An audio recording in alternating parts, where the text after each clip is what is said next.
இந்த காரியங்கள் நடந்த பின்பு கர்த்தருடைய வார்த்தை ஆபிராமுக்கு தரிசனத்திலே உண்டாகி அவர், ஆபிராமே, நீ பயப்படாதே. நான் உனக்கு கேடகமும் உனக்கு மகா பெரிய பலனுமாயிருக்கிறேன் என்றார். ஆதியாகமம் 15:1. அதற்கு ஆபிராம், கர்த்தராகிய ஆண்டவரே, அடியேனுக்கு என்ன தருவீர்? நான் பிள்ளையில்லாமல் இருக்கிறேனே. தமஸ்கு ஊரானாகிய இந்த எலியேசர் என் வீட்டு விசாரணைக்கர்த்தனாய் இருக்கிறானே என்றான். ஆதியாகமம் 15:2. பின்னும் ஆபிராம், தேவரீர் எனக்கு புத்திர சந்தானம் அருளவில்லை. இதோ என் வீட்டிலே பிறந்த பிள்ளை எனக்கு சுதந்தரவாளியாய் இருக்கிறான் என்றான். ஆதியாகமம் 15:3. அப்பொழுது கர்த்தருடைய வார்த்தை அவனுக்கு உண்டாகி, இவன் உனக்கு சுதந்தரவாளியல்ல, உன் கர்ப்பப்பிறப்பாயிருப்பவனே உனக்கு சுதந்தரவாளியாவான் என்று சொல்லி.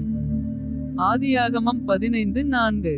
அவர் அவனை வெளியே அழைத்து, நீ வானத்தை அண்ணாந்து பார், நட்சத்திரங்களை எண்ண உன்னாலே கூடுமானால் அவைகளை எண்ணு என்று சொல்லி. பின்பு அவனை நோக்கி, உன் சந்ததி இவ்வண்ணமாய் இருக்கும் என்றார். ஆதியாகமம் 15:5. அவன் கர்த்தரை விசுவாசித்தான், அதை அவர் அவனுக்கு நீதியாக எண்ணினார். ஆதியாகமம் 15:6. பின்னும் அவர் அவனை நோக்கி, இந்த தேசத்தை உனக்கு சுதந்தரமாக கொடுக்கும் பொருட்டு உன்னை ஊர் என்கிற கல்தேயருடைய பட்டணத்திலிருந்து அழைத்து வந்த கர்த்தர் நானே என்றார். ஆதியாகமம் 15:7.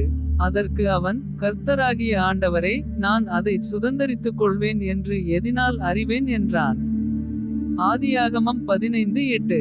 அதற்கு அவர், 3 வயது கிடாரியையும் 3 வயது வெள்ளாட்டையும் 3 வயது ஆட்டுக்கடாவையும் 1 காட்டுப்புறாவையும் 1 புறாக்குஞ்சையும் என்னிடத்தில் கொண்டு வா என்றார். ஆதியாகமம் 15:9. அவன் அவைகள் எல்லாவற்றையும் அவரிடத்தில் கொண்டு வந்து அவைகளை நடுவாக துண்டித்து துண்டங்களை ஒன்றுக்கொன்று எதிராக வைத்தான். பட்சிகளை அவன் துண்டிக்கவில்லை. ஆதியாகமம் 15:10. பறவைகள் அந்த உடல்களின் மேல் இறங்கின. அவைகளை ஆபிராம் துரத்தினான். ஆதியாகமம் 15:11.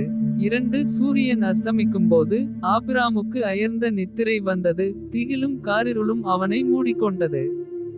ஆதியாகமம் 15:12.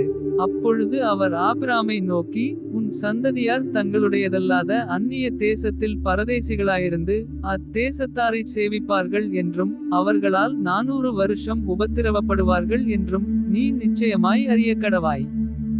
ஆதியாகமம் 15:13.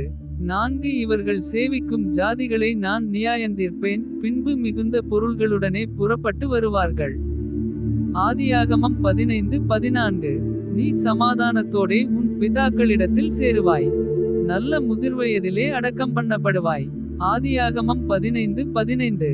4ஆம் தலைமுறையிலே அவர்கள் இவ்விடத்துக்கு திரும்ப வருவார்கள்.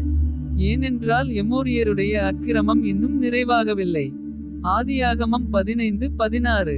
சூரியன் அஸ்தமித்து காரிருள் உண்டான பின்பு, இதோ புகைகிற சூளையையும் அந்த துண்டங்களின் நடுவே நடந்து போகிற அக்கினிஜுவாலையும் தோன்றின. ஆதியாகமம் 15:17.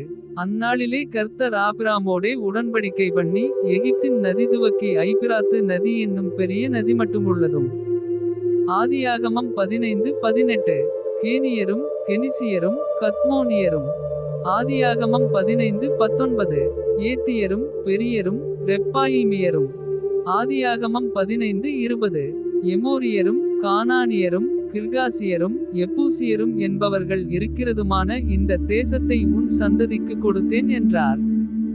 ஆதியாகமம் 15:21.